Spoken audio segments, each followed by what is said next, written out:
So if you want to change the world, start off by making your bed.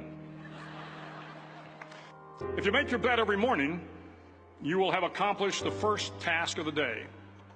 It will give you a small sense of pride, and it will encourage you to do another task, and another, and another. And by the end of the day, that one task completed will have turned into many tasks completed. Making your bed will also reinforce the fact that the little things in life matter. If you can't do the little things right, you'll never be able to do the big things right. And if by chance you have a miserable day, you will come home to a bed that is made, that you made. And a made bed gives you encouragement that tomorrow will be better. To pass SEAL training, there are a series of long swims that must be completed. One is the night swim. Before the swim, the instructors joyfully brief the students on all the species of sharks that inhabit the waters off San Clemente. They assure you, however, that no student has ever been eaten by a shark, at least not that they can remember. But you are also taught that if a shark begins to circle your position, stand your ground. Do not swim away. Do not act afraid. And if the shark, hungry for a midnight snack, darts towards you, then summons up all your strength and punch him in the snout, and he will turn and swim away. There are a lot of sharks in the world. If you hope to complete the swim, you will have to deal with them. So if you want to change the world, don't back down from the sharks. Over a few weeks of difficult training, my SEAL class, which started with 150 men, was down to just 42. There were now 6 boat crews of 7 men each.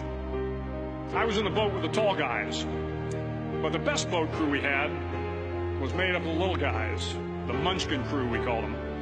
No one was over 5'5".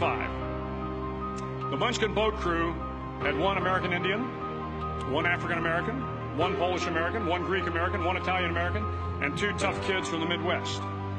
They out-paddled, outran, and outswam all the other boat crews. The big men in the other boat crews would always make good-natured fun of the tiny little flippers the Munchkins put on their tiny little feet prior to every swim.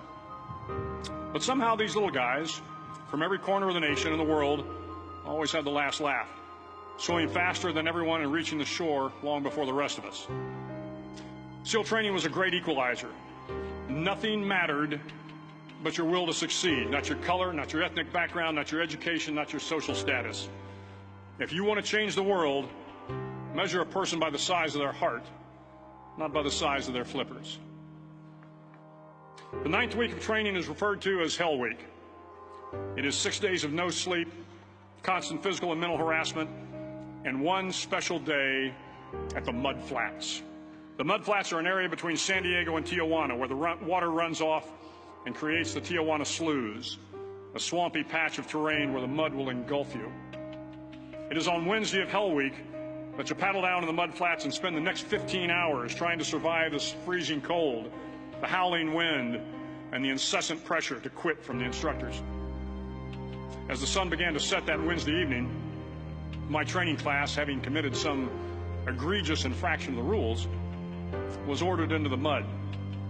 The mud consumed each man till there was nothing visible but our heads. The instructors told us we could leave the mud if only 5 men would quit. Only 5 men, just 5 men, and we could get out of the oppressive cold.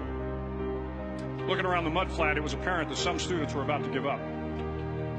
It was still over 8 hours till the sun came up. 8 more hours of bone-chilling cold. The chattering teeth and the shivering moans of the trainees were so loud, it was hard to hear anything. And then one voice began to echo through the night. One voice raised in song. The song was terribly out of tune, but sung with great enthusiasm. One voice became 2, and 2 became 3, and before long, everyone in the class was singing. The instructors threatened us with more time in the mud if we kept up the singing, but the singing persisted, and somehow the mud seemed a little warmer, and the wind a little tamer, and the dawn not so far away.